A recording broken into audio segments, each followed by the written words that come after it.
Virtually everyone has experienced the pain and drama of poor team communications.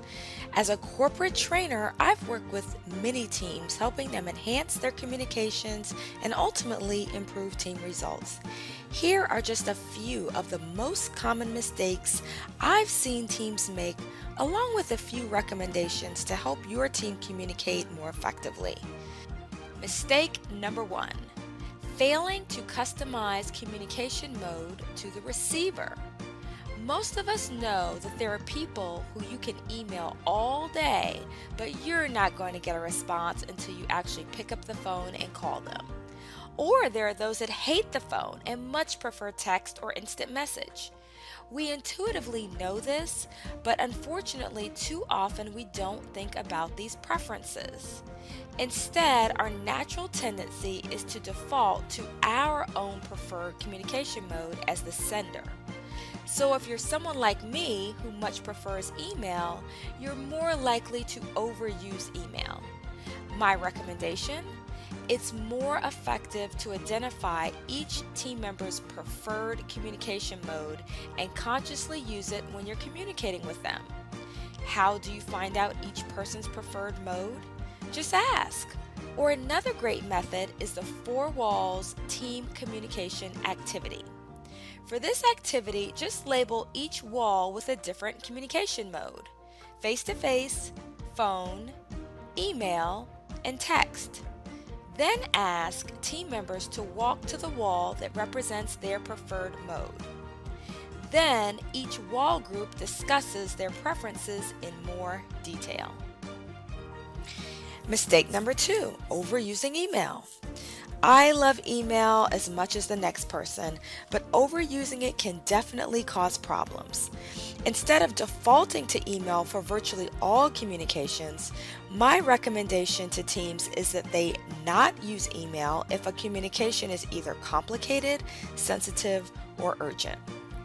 Let's take a look at each one. If it's complicated, email can complicate the situation even more.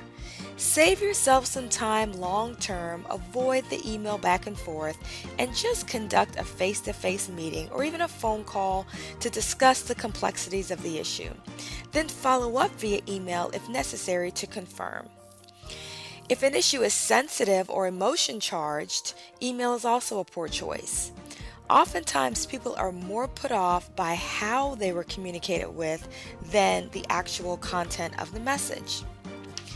I've known people who were laid off by their company in such a respectful and personalized manner that they left still feeling quite good about the company and their separation. But then I've also known others who were more upset about the way they were laid off than with the actual job loss.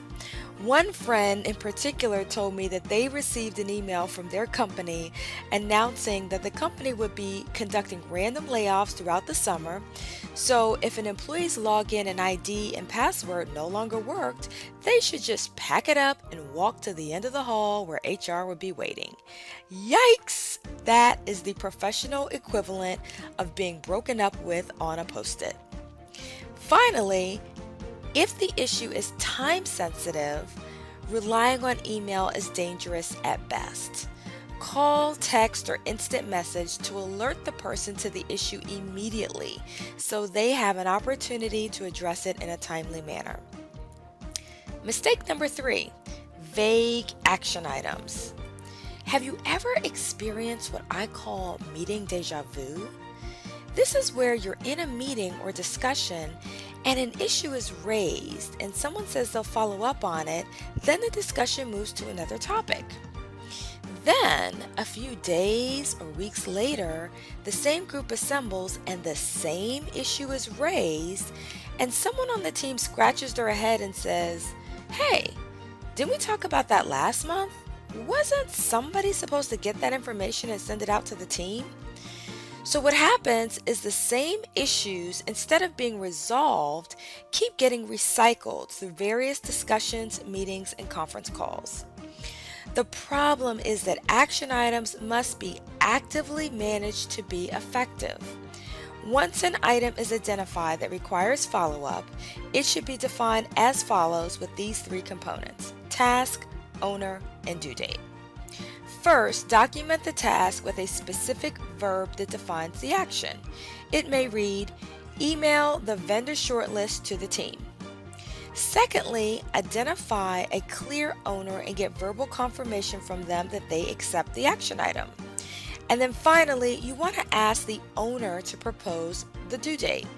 Don't suggest a date yourself. Asking the owner to propose the due date significantly increases the likelihood that the task will be completed on time. So that same action item now becomes email the vendor shortlist to the team by December 15th, 2017, owner Bob. These are just a few of the many communication mistakes so many teams make. Don't become one of them. Learn more about our team development or communication workshops today. We can cover topics like the importance of active listening, using 3 magic questions to clarify task assignment, adopting communication best practices to avoid misunderstandings and team dysfunction, communicating and collaborating best practices for multi-generational teams, using team charters and ground rules to help get your team on the same page, tips for managing those difficult conversations, and the importance of communications during times of change. Most importantly, this won't be another one of those dreadfully boring presentations or training sessions where you'd rather watch paint dry. Whether you're interested in a presentation for a conference or lunch and learn, or a half or full day training workshop, the session will be highly interactive and packed with practical tips that participants can begin using immediately.